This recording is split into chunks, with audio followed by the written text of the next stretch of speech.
ഞാനിന്നിവിടെ പറയുന്നത് egg freezing, അണ്ടങ്ങൾ ശീതീകരിച്ച് സൂക്ഷിക്കുന്നതിൻ്റെ ആവശ്യകതയെക്കുറിച്ചും എന്തൊക്കെയാണ് നമ്മുടെ ഭാവിയിൽ നമുക്കതിൽ കൊണ്ടുണ്ടാകുന്ന ഗുണങ്ങൾ എന്നതിനെക്കുറിച്ചുമാണ്. എഗ് ഫ്രീസിങ് നമ്മൾ പണ്ട് കാലത്ത് ഇത് ചെയ്തിരുന്നു. നോർമലി പ്രഗ്നൻസി നമുക്കറിയാം, നോർമലി നമ്മുടെ എല്ലാ മാസവും അണ്ടോൽപാദനം സംഭവിക്കുകയും ആ സമയത്ത് ബന്ധപ്പെടുമ്പോൾ പ്രഗ്നൻസി ഉണ്ടാവുകയും ചെയ്യുന്നു. പക്ഷേ നാച്ചുറലായിട്ട് അങ്ങനെ പറ്റാത്ത സാഹചര്യങ്ങളുണ്ട്.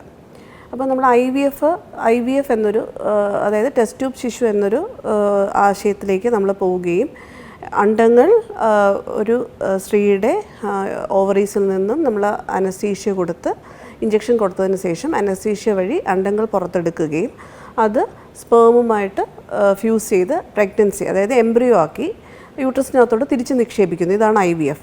അപ്പോൾ ഇതിൻ്റെ ഒരു പാർട്ടായിട്ടാണ് നമ്മൾ അന്ന് എഗ്ഗ് നമ്മൾ എടുത്തിരുന്നതും അത് സൂക്ഷിച്ചിരുന്നതും. പക്ഷേ ഇപ്പോൾ അതിൽ നിന്നെല്ലാം കുറച്ചും കൂടി അഡ്വാൻസ്ഡ് ആയിട്ട് സ്ത്രീകൾക്ക് ഈ ഒരു പ്രക്രിയ ഈവൻ കല്യാണം കഴിക്കുന്നതിന് മുന്നേ തന്നെ എഗ്ഗ് നമുക്ക് സൂക്ഷിക്കാൻ പറ്റുമോ എന്നുള്ളതാണ് എഗ് ഫ്രീസിങ് കൊണ്ട് നമ്മൾ ഉദ്ദേശിക്കുന്നത്. പണ്ട് കാലങ്ങളിൽ നമ്മളിത് ചെയ്തിരുന്നത് ക്യാൻസർ വരുന്ന പേഷ്യൻസ്, അതായത് യങ് പേഷ്യൻസ്, റീപ്രൊഡക്റ്റീവ് ഏജ് ഗ്രൂപ്പിലും അല്ലെങ്കിൽ പെൺകുട്ടികൾ ഒരു പ്രായമായതിനു ശേഷം അവർക്ക് ക്യാൻസർ വരിക, എന്തെങ്കിലും ഏത് ഭാഗത്തായിക്കോട്ടെ ക്യാൻസർ വരുമ്പോൾ നമ്മളതിന് കീമോതെറാപ്പി കൊടുക്കാറുണ്ട്. Chemotherapy, radiation.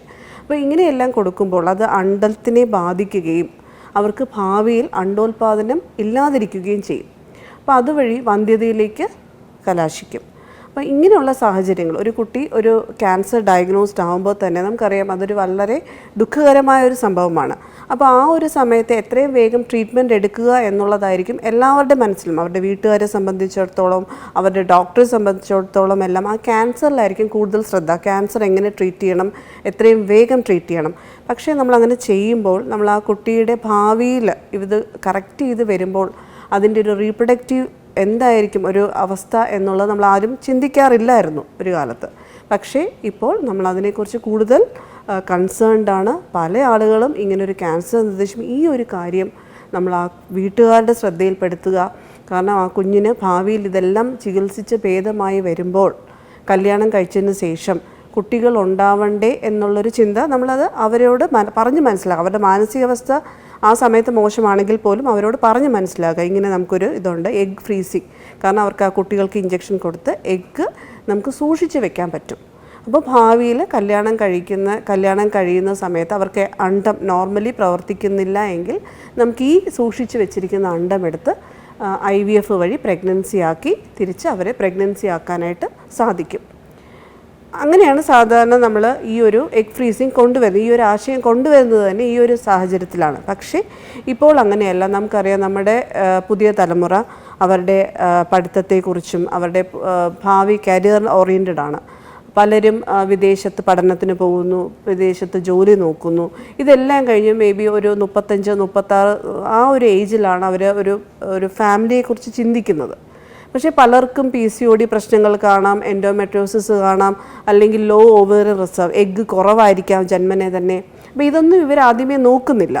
അപ്പോൾ ഇവരിതെല്ലാം പോയിട്ട് എല്ലാം അവരുടെ ഒരു കരിയർ എല്ലാം സെറ്റിൽ ചെയ്തിട്ട് പ്രഗ്നൻസി ആവാൻ ട്രൈ ചെയ്യുന്നു. പക്ഷേ ആ സമയത്ത് പലരുടെയും അണ്ടം നല്ല രീതിയിലുള്ള അണ്ടം ലഭിക്കാതിരിക്കുകയും അവർക്ക് പ്രഗ്നൻസി എന്നുള്ളൊരു കാര്യം യാഥാർത്ഥ്യമാകാതിരിക്കുകയും ചെയ്യുന്നു. അപ്പോൾ ഇങ്ങനെയുള്ള അവസരങ്ങൾ നമ്മൾ മനസ്സിലാക്കി കൊടുക്കുക. ഇങ്ങനെയുള്ള ഓപ്ഷൻസ് ഉണ്ട്. എഗ് ഫ്രീസിങ് നമുക്കറിയാം, ഇതൊരു മോശമായി കാണേണ്ടതോ അല്ലെങ്കിൽ മോശമായ ഒരു കാര്യമോ അല്ല. പല രാജ്യങ്ങളിലും ഫോറിൻ കൺട്രീസിൽ പല ഫേസ്ബുക്ക്, ഗൂഗിൾ ഇങ്ങനെയുള്ള വലിയ വലിയ കമ്പനീസ് ഈവൻ അവരുടെ സ്റ്റാഫുകൾക്ക്, ഫീമെയിൽ സ്റ്റാഫുകൾക്ക് എഗ് ഫ്രീസിങ് ചെയ്യാനായിട്ട് അങ്ങോട്ട് ധനസഹായം ഓഫർ ചെയ്യുകയും, കാരണം അവരുടെ കാര്യക്ഷമത ആ ഒരു 25 അല്ലെങ്കിൽ ഒരു 25-30 വയസ്സിനകത്ത് ആ ഒരു ജോലി ഇവർ ചെയ്യുന്നതിൻ്റെ ഭംഗം വരുത്താതിരിക്കാനും അവരുടെ കരിയർ കുറച്ചും കൂടെ യൂട്ടിലൈസ് ചെയ്യാനുമൊക്കെയാണ് ഈ കമ്പനികൾ ഇങ്ങനൊരു അവസരം അവർക്ക് കൊടുത്ത് എഗ് ഫ്രീസിങ്. അതുകൊണ്ട് വേറെ ദോഷമില്ല. അതുകൊണ്ടൊപ്പം തന്നെ ഇങ്ങനെ ഒരു കാര്യം ചെയ്ത് അവരൊരു സേഫ് ആണെങ്കിൽ അവർ ആ ഒരു ടൈം അവരുടെ ഒരു നല്ലൊരു കരിയർ പ്രൊഡക്ടിവിറ്റി കാഴ്ചവെക്കാനും ഇതിനെല്ലാം ശേഷം പ്രഗ്നൻസി ട്രൈ ചെയ്യാനും അവർക്ക് പറ്റും. അപ്പോൾ അതുകൊണ്ട് തന്നെ യങ് ആയിരിക്കുന്ന ഇങ്ങനെയുള്ള ഒരു പ്ലാനൊക്കെ ഉള്ളവർ ഒരു ഡോക്ടറെ കാണുക, അവരുടെ എഗ് റിസർവ് എങ്ങനെയുണ്ടെന്ന് നോക്കുക, ഇവർക്ക് എന്തെങ്കിലും പ്രോബ്ലംസ് ഉണ്ടോ, അല്ലെങ്കിൽ ഇവർക്ക് എത്ര നാൾ കഴിഞ്ഞാണ് ഇവർ പ്രഗ്നൻസി ആകാൻ ഉദ്ദേശിക്കുന്നതെന്ന് ആലോചിക്കുക. അപ്പോൾ അതിന് ആ ഒരു പ്ലാൻ ഉണ്ടെങ്കിൽ തീർച്ചയായിട്ടും ഒരു ഇൻഫെർട്ടിലിറ്റി സ്പെഷ്യലിസ്റ്റിനെ കാണുക. എന്നിട്ട് ഈ ഒരു എഗ് ഫ്രീസിങ്ങിനെ കുറിച്ച് അതിൻ്റെ കാര്യങ്ങളെല്ലാം വിശദമായി മനസ്സിലാക്കണം, സ്വന്തമായിട്ട് എന്തൊക്കെയാണ് വേണ്ടത്. അങ്ങനെയാണെങ്കിൽ അവർക്ക് എഗ്ഗ് ഫ്രീസ് ചെയ്യാൻ പറ്റും. ഒരുപക്ഷെ കല്യാണം കഴിച്ചവരാണ് എങ്കിൽ അതായത് നമുക്കൊരു എംബ്രിയോ ആയിട്ട് അവരുടെ പ്രഗ്നൻസി പിന്നെ ആയാൽ മതി, പക്ഷേ അവർക്കൊരു എംബ്രിയോ ആക്കി IVF ആക്കി ഇത് സൂക്ഷിക്കാനും ഇവരുടെ കരിയറൊക്കെ ഒന്ന് സെറ്റിൽ ആയതിനു ശേഷം ഇത് യൂട്രസിനകത്തോട്ട് നിക്ഷേപിച്ച് പ്രഗ്നൻസി ആകാനുമുള്ള അവസരങ്ങളുണ്ട്. അപ്പോൾ ഇങ്ങനെയുള്ള കാര്യങ്ങൾ നമ്മൾ ഒരു സോഷ്യൽ എഗ് ഫ്രീസിങ് എന്ന് പറയും. അതായത് അവരുടെ ഒരു സോഷ്യൽ, നമ്മുടെ സാമൂഹികപരമായ നമ്മുടെ ആവശ്യത്തിനനുസരിച്ച് പ്രഗ്നൻസിയുടെ ഗതി തന്നെ മാറ്റാനും അതേസമയം നമ്മുടെ കരിയറും നമ്മുടെ ജീവിത നിലവാരം ഉയർത്തി അതിന് വേണ്ടിയിട്ട് നമ്മുടെ ഈ പറഞ്ഞ കണക്ക് കരിയറിന് വേണ്ടി സ്ത്രീകൾ അവരുടെ ജീവിതം മാറ്റിവെക്കേണ്ട ആവശ്യകതയുമില്ല.